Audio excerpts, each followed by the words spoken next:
ஆச்சி மசாலா. எந்த சமையலும் ருசி தேடும் ரகசியம். 20 ரூபாய்.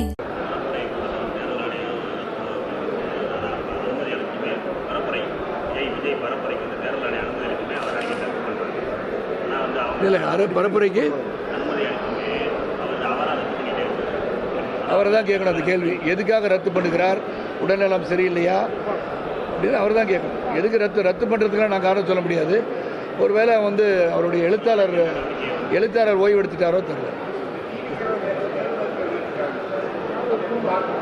நான் பார்க்குறதே இல்லைங்க.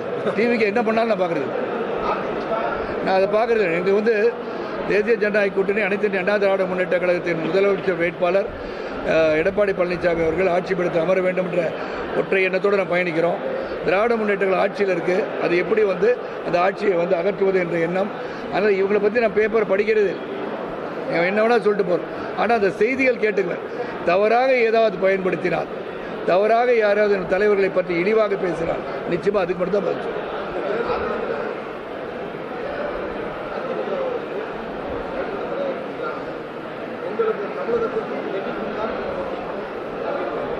யார் சொல்றது? யாரு?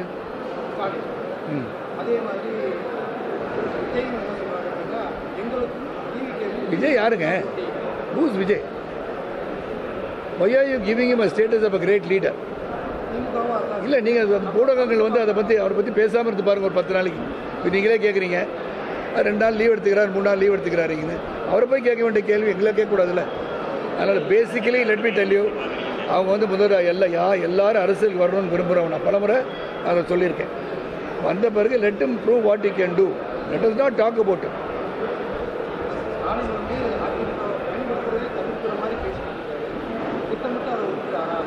திட்டமிட்டு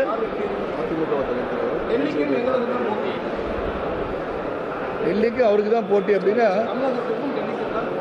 அவர் அப்படி தான் சொல்ல முடியும். தேசிய ஜனநாயக கூட்டணி நாங்கள் தேர்ந்தெடுப்பதற்கு தலைமை தேர்ந்தெடுத்திருக்கிறது எடப்பாடி அவர்கள் தலைமையிலே ஆட்சி அமைக்க வேண்டும். அதனால தான் கூட்டணி ஒன்று சேர்ந்திருக்கோம்.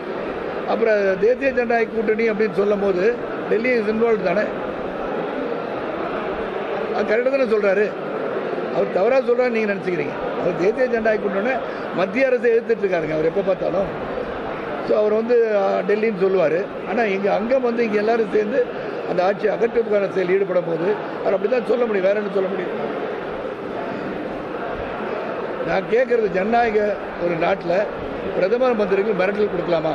எனக்கு ஒன்றை மட்டும் அன்பு சகோதரர் ஸ்டாலின் அவர்களுக்கு ஒரு கேள்வி. 50 ஆண்டுகளுக்கு முன்பு பழைய திமுகவை நீங்கள் பார்க்க நேரிடும் என்று உதயநிதி அவர்களும் ஸ்டாலின் அவர்களும் சொல்லும்போது அந்த பழைய திராவிட முன்னேற்றம் இன்றைக்கி இருக்குன்னு தெரியாதுல்ல. இப்போ நான் கிட்டத்தட்ட 170 படம் நடிச்சிட்டேன். ஒரு 10 வருஷத்துக்கு முன்னாடி பிறந்த குழந்தைகள் சரத்குமார் எப்படி நடிகர்னு தெரியாதுல்ல. அப்போ 50 வருஷத்துக்கு முன்னாடி நீங்கள் என்ன பண்ணீங்கன்னு பல பேருக்கு தெரியாதுல்ல. அப்போ நீங்கள் என்ன பண்ணீங்க? சைக்கிள் சேனால் அடிக்காதே, சோடா பாட்டில் வீசாதே, மண்வேரில் ஈடுபடாதே இப்படின்னு சொல்லி எதுவும் வன்முறை பண்ணீங்களா? என்ன பண்ணீங்க நீங்கள் சொல்லுங்களேன். எங்களுக்கெல்லாம் என்ன ஒரு இதுனா, இப்போ எதிரி அம்பு கொண்டு தாக்க போகிறான், கத்தியால் வீச போகிறான், குதிரைப்படையில் வரப்போகிறான்னு அதுக்கு தகுந்த மாதிரி நாங்கள் பாதுகாப்பு கவசத்தை வச்சுக்கலாம். நீங்கள் என்ன பண்ணீங்கன்னு எங்களுக்கு தெரியலையே. மர்ம ஆயுதங்கள் பயன்படுத்த போகிறீங்களா எங்களுக்கு தெரியலையே. இது சைலண்ட்டாக எதுவும் பண்ண போகிறீங்களா? புரட்சி வெடிக்க போதா? அப்போ தென் புரட்சி வெடிக்கும் என்று சொன்னீர்கள் என்று சொன்னால், தேச ஒற்றுமை குலைக்கப் போகிறேன் என்று சொன்னால் அது தேச ஒற்றுமைக்கு பாதுகாப்பு சட்டத்தை பார்த்துக்கணும். நான் பழைய திமுகவை பார்த்துருக்கேன். 1967 நான் கல்லூரி மாணவனாக இருந்தேன். அப்போ என்ன பண்ணாங்க எனக்கு தெரியாது. நான் மக்கள் திலகம் புரட்சி தலைவருடைய தீவிர ரசிகர், உங்களுக்கு தெரியும். அரசியல் பாடம் கற்றுக்கொண்டு இன்றைக்கும் சொல்கிறேன், டாக்டர் கலைஞரோடும் அரசியல் பாடம் கற்றுக்கொண்டவர். எல்லா நல்ல விஷயம் எங்கெங்கே இருக்கோ அதை எடுத்து கிரகித்து வைத்துக்கொண்டு மக்களுக்காக சேவை புரிய வந்திருக்கின்றேன். ஸோ என்னை பொறுத்த வரைக்கும் statement which is not responsible should not be stated. நம்ம ஒரு மிரட்டல் கடிதம்ன்றது நல்லா இல்லை. நீங்கள் ஒரு மசோதாவை எதிர்க்கலாம். You been even time. அதுதான் அமித்ஷா அவர்கள் சொல்கிறார்கள். உள்துறை அமைச்சர் என்ன சொல்கிறாரு? ஒவ்வொரு கேள்விக்கும் நான் பதில் வைத்திருக்கிறேன் அப்படின்னு சொல்லும்போது உங்களுக்கு என்ன டவுட்? அதில் go there and explain your doubts, get it clarified. Virudhunagar வேட்பாளர் அன்பு அண்ணன் கணேசன் அவர்களுக்கு, பாரதிய ஜனதா கட்சியின் மாவட்ட தலைவர் அன்பு சகோதரர் பாண்டரண்ணன் உள்ளிட்ட பாரதிய ஜனதா கட்சியின் முன்னோடிகள், அனைத்து இந்திய அண்ணா திராவிட முன்னேற்ற முன்னோடிகள் மற்றும் தோழமை கட்சியின் முன்னோடிகள் எல்லாரும் கலந்து இன்று காலை முதல் இப்போ இதுவரை மதியம் வரை ஒரு 6-7 பாயிண்ட் வந்து மக்களை சந்தித்து வந்திருக்கின்றோம். எல்லா இடத்துலையும் பார்க்கும்போது மக்கள் கொஞ்சம் எழுச்சியாக இருப்பதை காண முடிகிறது. இங்கே மட்டும் இல்லை, போயிட்டு வந்த 7-8 தொகுதியிலையும் இதே நிலைமை தான் பார்க்க முடியுது. உன்னிப்பாக என்ன கருத்தை பேசுகிறார், என்ன சொல்ல வருகிறார் என்பதை உன்னிப்பாக கவனிப்பது வந்து 1996ஆம் ஆண்டு முதல் பிரச்சாரத்தில் ஈடுபட்டிருப்பதால் அந்த உணர்வு நிச்சயமாக ஒரு ஆட்சி மாற்றத்தை எதிர்பார்க்கிறார்கள் என்பதை என்னால் உணர முடிகிறது. பற்றி நீங்கள் தான் கேட்கணும். ஆடியோ கம்மியாக இருக்கா? குரல் வளம் குன்றி விட்டதோ? முன்னாடி வரதோ எல்லாம் முயற்சி பண்ணுறோம். சரி சொல்லுங்க.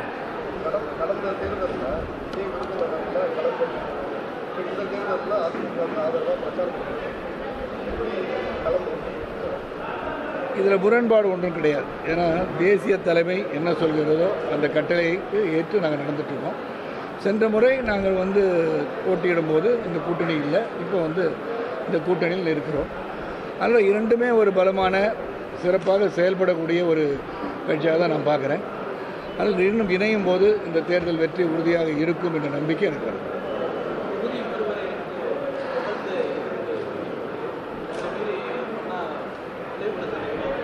என்ன விளைவுகள் கொஞ்சம் சொல்லுங்கள். அவர் சொல்கிறார் இல்லையா? அதாவது முதல்ல அப்போ நீங்கள் 50 ஆண்டு காலத்துக்கு முன்பு திராவிட முன்னேற்ற கழகம் எப்படி இருந்தது என்பதை நீங்கள் சொன்னால் அதுக்கு தகுந்தாப்புல நாங்கள் பாதுகாப்பு கேடயத்தை வச்சுக்கலாம். நீங்கள் என்ன பண்ணுவீங்கன்னு தெரியலையே. 50 ஆண்டு காலத்துக்கு முன்புள்ள திராவிட முன்னேற்ற கழகத்தை பார்ப்பீர்கள் என்று சொன்னால் நீங்கள் என்ன பண்ணீங்க? அடிதடி இறங்கியிருந்தீங்களா? வன்முறை இறங்கியிருந்தீங்களா? என்ன பண்ணீங்க? அதை சொல்லணும் இல்லையா? அப்போ அப்படி ஒரு கடிதத்தை ஒரு முதலமைச்சராக இருந்தவர் பிரதமருக்கு எழுதலாமா? அது என்னுடைய முதல் கேள்வி. எதுவாக இருந்தாலும் ஜனநாயகமாக பேசி அமர்ந்து பேசுகின்ற விஷயத்தை வந்து ஒரு போராட்டக்களமாக உருவாக்கி தங்களுக்கு சாதகமாக இந்த தேர்தலில் ஒரு அனுதாப அலையை வீச செய்து விடலாம் என்ற எண்ணத்தில் அவங்க பண்ணுறது தான் இந்த தொகுதி மறுவரை பண்ணுறதை பற்றி அவங்க பண்ணுற பிரச்சனையை போராட்டங்கள். இதில் புரிஞ்சுக்கிறது என்னென்னா பொய் பிரசாரத்தை பண்ணக்கூடாது. 16, 17, 18 சிறப்பு கூட்டம் நடக்குது அப்படின்னு சொன்ன உடனே அந்த கூட்டத்தில் என்ன பேச போகிறாங்கன்னு முதல்ல கேட்டுக்கணும். நீங்கள் வந்து அந்த நகலை எரிப்பதன் மூலமாக என்ன சாதிக்கிறீங்க? நகலை முழுமையாக படித்தீர்களா? அது என்ன சொல்லியிருக்காங்க? டீலிமிட்டேஷன், ஒய் இஸ் டீலிமிட்டேஷன் சொல்லியிருக்காங்க. அதனால் தமிழகத்துக்கு பாதிப்பு வரும் என்று நினைத்தவங்களுக்கு நீங்கள் என்ன சொன்னீங்க? 39 தொகுதி குறைந்து விடும் என்று சொன்னீங்க. அது குறையல. It is increase to 59, suggested to 59. 39 தொகுதியில் 59ஆக மாற்றப்படும் என்று சொல்கிறார். விகிதாச்சார அடிப்படையிலே குறைந்து விடும் சொன்னார். 7.13 நினைக்கிறேன். இப்போ தற்போது 39 தொகுதிகளுக்கு 7.13 வந்து இப்போ சதவீதம். இது 59ஆக மாறும்போது 7.23 இன்க்ரீஸ் தான் ஆயிரும், குறையில. சதர்ன் ஸ்டேட்டுக்கு பாதிப்பு வருன்றாங்க. சதர்ன் ஸ்டேட்டுக்கு வந்து 23 பாயிண்ட் சம்திங் வந்து அது 23.87 ஏதோ இன்க்ரீஸ் ஆயிரும். அப்போ எந்த விதத்தில் பாதிப்பு வரும் நீங்கள் நினைக்கிறீங்க?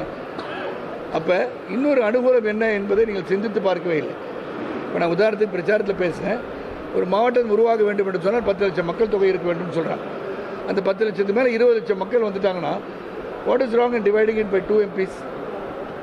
1-2 சிறப்பாக பார்ப்பதற்கு இந்த காலகட்டத்தில் வந்து ஒரு சட்டமன்ற தொகுதியை பார்ப்பது மிக மிக கடினம். ஒரு சட்டமன்ற உறுப்பினர் 5 ஆண்டு காலத்தில் தொடர்ந்து பயணித்து கொண்டிருந்தால் கூட ஒவ்வொரு நூக் அண்ட் கார்னரும் ஒவ்வொரு தெருமுனைக்கும் சென்று விட முடியுமான்றது ஐயம் தான். அவ்வளோ உழைக்கணும்.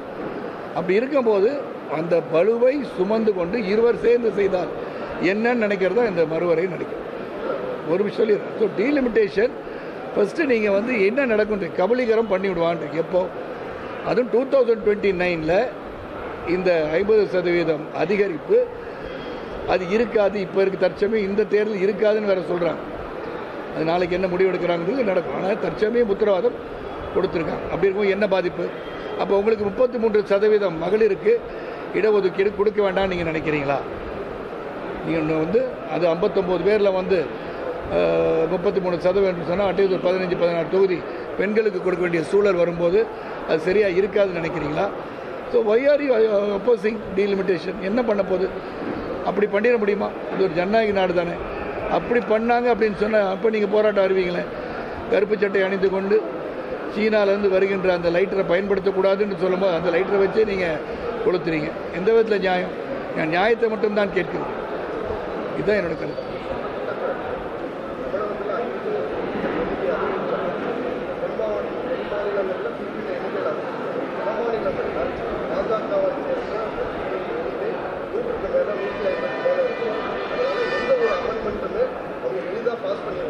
அப்போ நீங்கள் என்ன பண்ணி முடிவு பண்ணிட்டீங்கன்னா உங்கள் செயல்பாடு சிறப்பாக இருக்காது.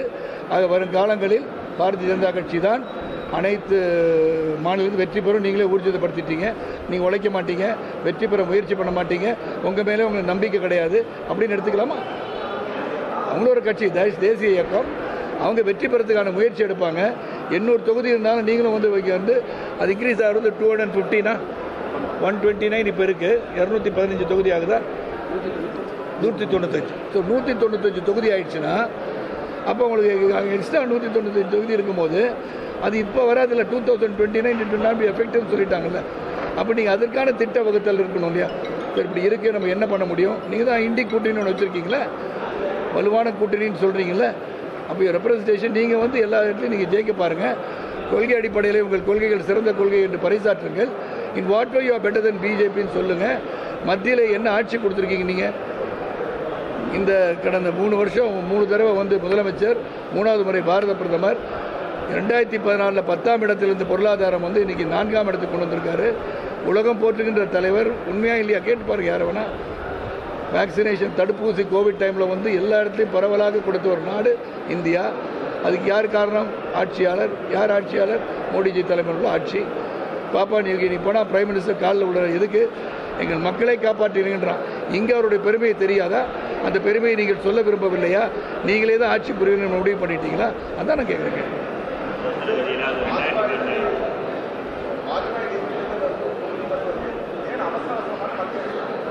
யாரும் நிறுத்தி வைக்கவே இல்லைங்க. இல்லை டீலிமிட்டே நிறுத்தி வைக்கல, நடக்கவே இல்லையே. we are not even gone into சென்சாரியே போவே இல்லை. நடந்துச்சு, அவங்களுக்கு தெரியாத ஒன்றா? இது வரைக்கும் நடக்காத ஒன்றை வந்து நடத்தணும்னு நினச்சிட்டு இருக்காங்க. நடத்தும் போது பண்ணணும் போது பண்ணாதீங்கன்னு சொல்லிட்டு இருக்கீங்க. So they thought it's the right time to start. முயற்சி எடுத்து பண்ணுவோம் தானே சொல்கிறாங்க. மசோதாவை தாக்கல் செய்கிறாங்க. அது வந்து வெற்றி பெற செய்ய வேண்டும் அல்லவா? எதையாவது நம்பர்ஸ்ன்னு பார்க்குறீங்க. அந்த நம்பர்ஸை கேதர் பண்ணுறதுக்காக நீங்கள் எதிர்கட்சியாக இருந்தாலும் இதை நிறைவேற்றினால் சரித்திர புகழ் வாய்ந்த ஒரு நிகழ்வாக இருக்கும் தானே சொல்கிறாரு. எந்த ஒரு அகம்பாவிதம் இல்லாமல் எளிய முறையில் அழகாக பிரதமர் சொல்கிறாரு. நான் ஒற்றுமையாக இருந்தது நாடு. அப்போ ஒற்றுமை இல்லாமல் பிரிவினை தேடுகிறோமா நான் கேட்குறேன். இப்போ நீங்கள் மக்கள் தொகையை வச்சு இப்போ பார்க்க வேண்டாம், கணக்கிட வேண்டாங்க. இந்த பேசிக் பிரின்சிபல் பிஹைண்ட் திஸ், இப்போ வந்து மக்கள் தொகை இன்க்ரீஸ் ஆக ஒரு எம்பி ஒரு சட்டமன்ற உறுப்பினரே பண்ண முடியாது, 100 காணர் போக முடியாது. அது வந்து மேற்கொண்டு 2 பேர் ஒரு பணியை செய்யும்போது இன்னும் சிறப்பாக இருக்குன்ற எண்ணமாக எடுத்துக்கொண்டால் என்ன நான் கேட்குறேன். why are you fearing?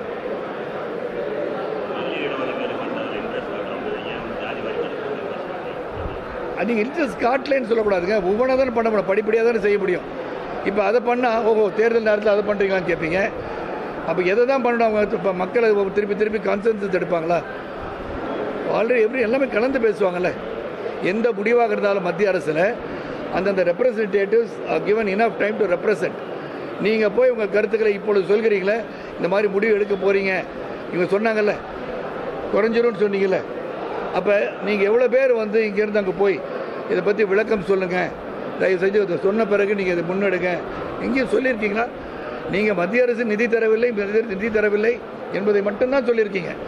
You not approach anything else. அதுதான் நடந்திருக்கு. நீங்கள் ரைட் அப்ரோச் வேணுன்றோம். அதனால தான் டபுள் இன்ஜின்றார் இப்போ மோடிஜி.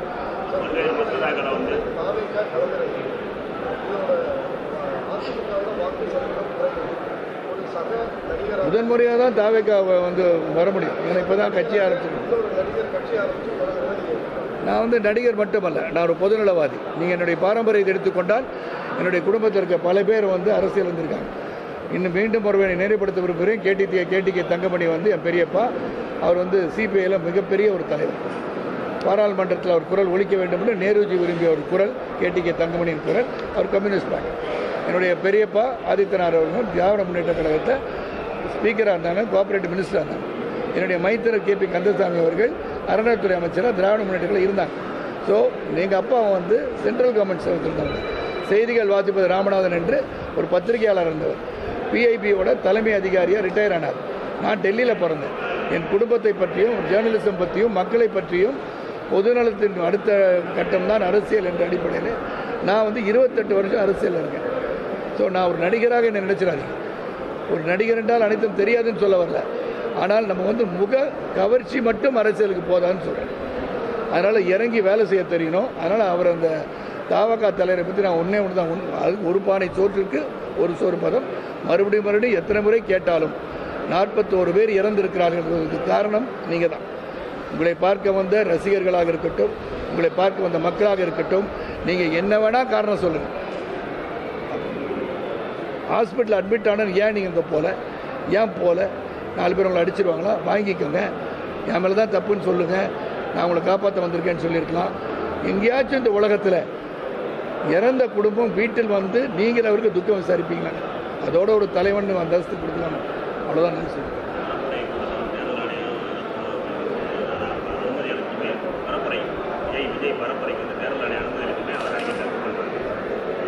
இல்லை பரப்புரைக்கு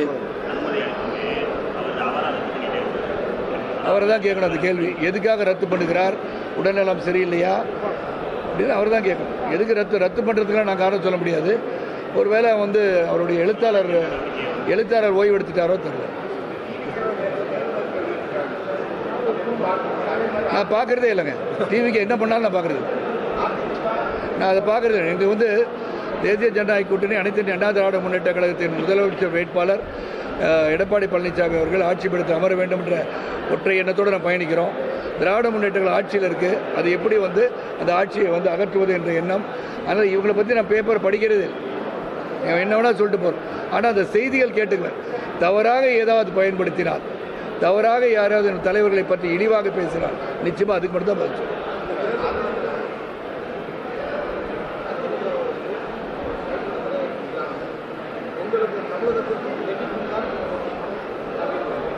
யார் சொல்றது? யாரு?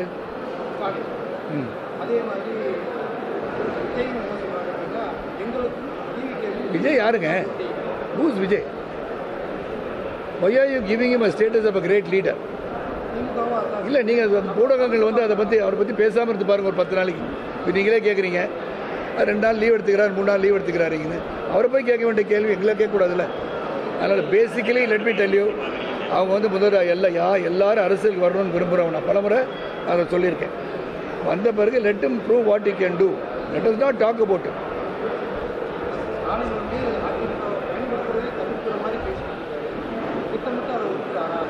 திட்டமிட்டு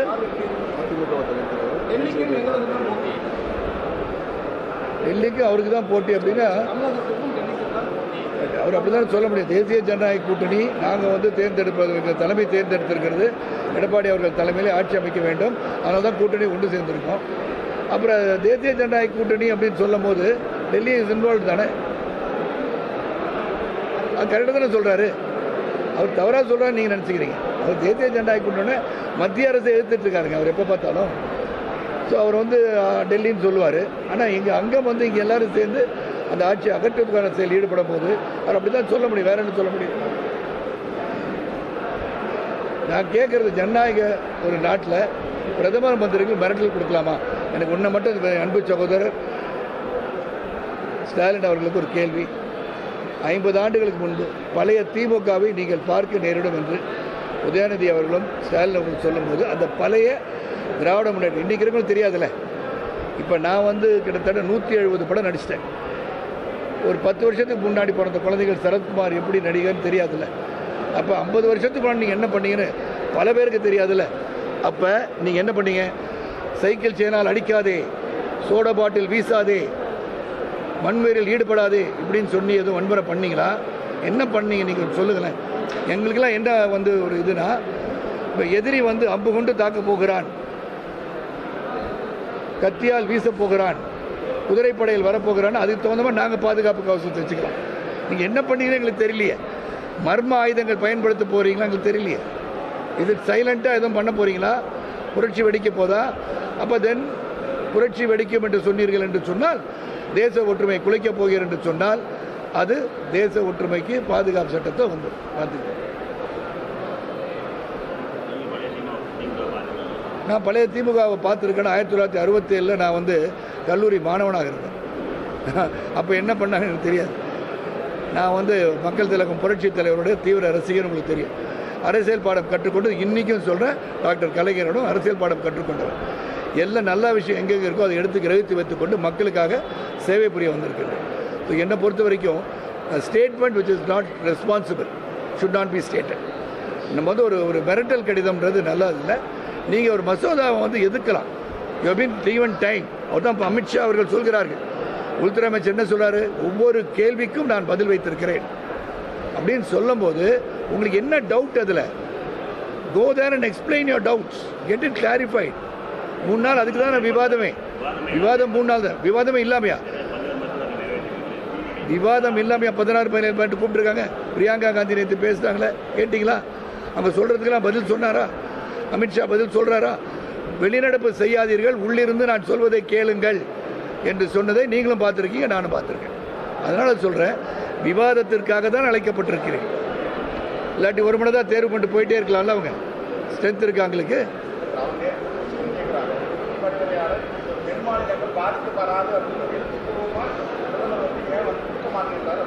நீ இப்போ சரியா பத்திரிகை, அன்பு சகோதரன், பத்திரிகை படிக்கிறது இல்லை, செய்தி கேட்கறது. எழுத்துப்பூர்வமாக வேண்டும் என்றாலும் எழுதி தருகிறேன் என்று பாரத பிரதமர் சொன்னதை நீ கேட்டீங்களா? கேட்கலையா?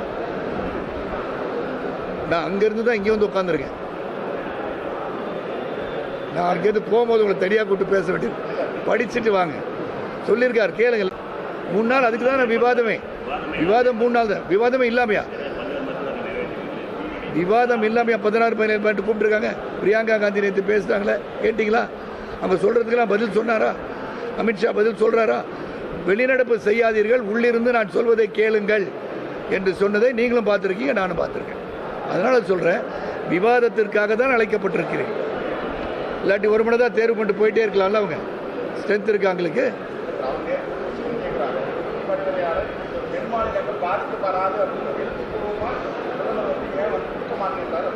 நீ இப்போ சரியா பத்திரிகை, அன்பு சகோதரன், பத்திரிகை படிக்கிறது இல்லை, செய்தி கேட்கறது இல்லை. எழுத்துப்பூர்வமாக வேண்டும் என்றாலும் எழுதி தருகிறேன் என்று பாரத பிரதமர் சொன்னதை நீ கேட்டீங்களா? கேட்கலையா? நான் அங்கேருந்து தான் இங்கே வந்து உட்காந்துருக்கேன். நான் அங்கேருந்து போகும்போது உங்களை தனியாக கூப்பிட்டு பேச வேண்டியது. படிச்சுட்டு வாங்க சொல்லியிருக்கார், கேளுங்க. இல்லாட்டி போய் சொல்லியிருக்காரு அன்பு சகோதரர் சுந்தர் அவர்கள் சொல்லியிருக்காரு பாராளுமன்றத்தில். இதோட என்ன வேணும்னு கேட்குறார். அது மட்டும் இல்லை, இதை நிறைவேற்றியது பெருமை உங்களுக்குத்தான் என்று கூட சொல்கிறேன்றார். எனக்கு வேண்டான்றார். இதோட என்ன வேணும்? ஒரு பாரத பிரதமர் நல்லது நடக்க வேண்டும் என்கிறார். மகளிர் மேம்பாடு வேணுன்றாரு. மகளிர் வந்து ஸ்ட்ரென்த் வாங்கணும். Behind every successful man stands a woman அப்படின்னு சொல்கிறோம். ஒவ்வொரு வெற்றி பெறுகின்ற மனிதனுக்கு பின் ஒரு பெண் இருக்கிறான்னு அந்த காலத்துலேருந்து சொல்கிறாங்க இல்லையா? ஸோ பெண் சக்தி வந்து மிக பெருசு. சிவனும் சக்தியும் சேர்ந்தால்தான் சக்தி என்று நாம் சொல்கிறோம். அதை நீங்கள் யோசனை பண்ணி பார்க்கணும். நீங்கள் வந்து சனாதனத்தை எதிர்த்து கொண்டும் இந்து மதத்தை பழித்து கொண்டும் நீங்கள் அது மட்டும்தான் செய்கிறீங்க. நீங்கள் ஒற்றுமையை குலைக்கும் செய்து பண்ணுறதெல்லாம் நீங்கள் தான் பண்ணுறீங்க. இதை பற்றிலாம் நான் பேச விரும்பலை. அதுக்கு ஒரு காலம் வரும். நிச்சயமாக தேர்தல் முடிந்தவுடன் இதை பற்றிலாம் பேச வேண்டியது. திருவண்ணாமலத்தை தீபம் ஏற்றக்கூடாதுன்றதுக்கு ஒரு பிரச்சனை. எனக்கு வந்து இஸ்லாமிய சகோதரருக்கும் நான் சிறுபான்மைன்னு சொல்கிறேன். காஷ்மீரில் இன்றைக்கி சுகமாக வாழ்ந்து கொண்டிருக்கிறார்கள் எப்படின்னு சிந்திச்சு பார்க்கணும். 1.8 கோடி பயணிகள் போயிருக்காங்க, சுற்றுலா பயணிகள். எப்படி போனாங்க? முந்தி போகிறதுக்கே பயப்படுற இடத்துக்கு 1.8 crores டூரிசம் டெவலப் ஆயிடுச்சு. Foreign direct investment has come from United Arab Emirates in a big way. அப்போ அந்த பெரிய டனல் ஒன்று போட்டிருக்காங்க. ஆக ஒரு வருடம் முழுவதுமாக தொழில் செய்யக்கூடிய ஒரு அனுகூலத்தை உருவாக்கி தந்திருப்பது பாரத பிரதமர் மோடிஜி. 370 அப்ரோகேட் பண்ணனால. ஸோ இவ்வளோ தூரம் பண்ணி அனைவரையும் பாதுகாப்பவர், சிறுபான்மையின் பாதுகாவலர்னு எவ்வளோ நாள் சொல்லுவீங்க? உங்களுக்கு நாங்கள் என்ன பண்ணோம் என்ற கேள்வியும் நான் வைக்கிறேன். ஆகவே நீங்களால் ஒற்றுமையாக இருந்து ஒன்றாக இருந்து தேசிய ஜனநாயக கூட்டணியை வெற்றி பெற செய்து இங்கு எடப்பாடி பழனிசாமி அவர்கள் தலைமையில் நல்லாட்சி அமைய செய்தால் உண்மையிலே உங்களை பாராட்டுவேன்.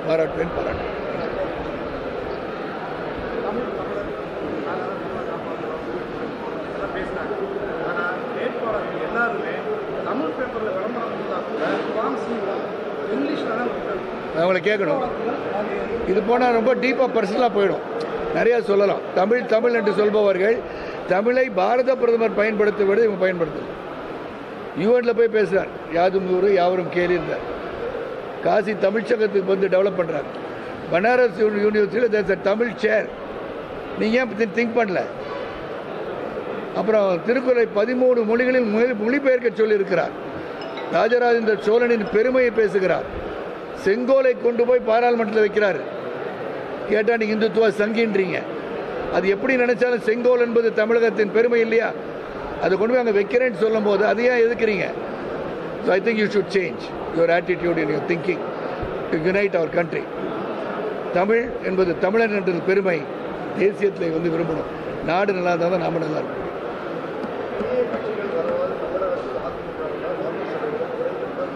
புதிய கட்சிகள் வரலாம், நிறைய வரதான் செய்யும். இந்த டெமோக்ராட்டிக் கண்ட்ரி. நான் திடீர்னு சொன்னால் புதுசாக ஒன்று சொன்னேன்னா ஓஹோ இதுதான் செய்ய போகிறாங்க போல இருக்கு. ஏன்னா தேசிய பொதுக்குழு உறுப்பினர் சொல்லிட்டாரு. ஏன்னா அமெரிக்கா போல் 2 கட்சி அப்படின்னு சொன்னால் இவ்வளோ பிரச்சனைகள் வராதுல்ல. 2 party system, Hyder you belong to democratic party அது ரிப்பப்ளிகன் பார்ட்டி அப்படின்னு பிரிச்சுக்கிட்டாங்க. நீங்கள் பார்த்தா அந்த நாடே அப்படி தான் இருக்கும். சில ஸ்டேட்டுக்கு போனால் ஐயோ ரிப்பப்ளிகனே கேட்டுக்குவோம், அவங்களுக்குள்ளே இவர் ரிப்பப்ளிகன் நாம டெமோக்ராட்டுன்னு சொல்லிக்குவோம், பேசி பழகிக்குவாங்க. அப்போ டூ மெனி பார்ட்டிஸ் அது ஆல்சோ ரூயினிங் அ கண்ட்ரின்னு தெரியல. இதெல்லாம் வந்து நம்ம சிந்திச்சு பார்க்கணும். வருங்கால இளைஞர்கள் சிந்தனை பண்ண வேண்டியது how we can be united at the strength. வல்லரசு நாடாக முதன்மை நாடாக உருவாக வேண்டும் என்று சொன்னால் நாம் அனைவரும் ஒன்றுபட்டால் தான் முடியும். அது we all have to unite. The country is developing சொன்னால் அதில் நமக்கு பங்கு இருக்கணும்னு நினைச்சா தான் வருங்காலம் சிறப்பாக. ரொம்ப நன்றியா. ஆச்சி மசாலா எந்த சமையலும் ருசி தேடும் ரகசியம் 20 ரூபாய்.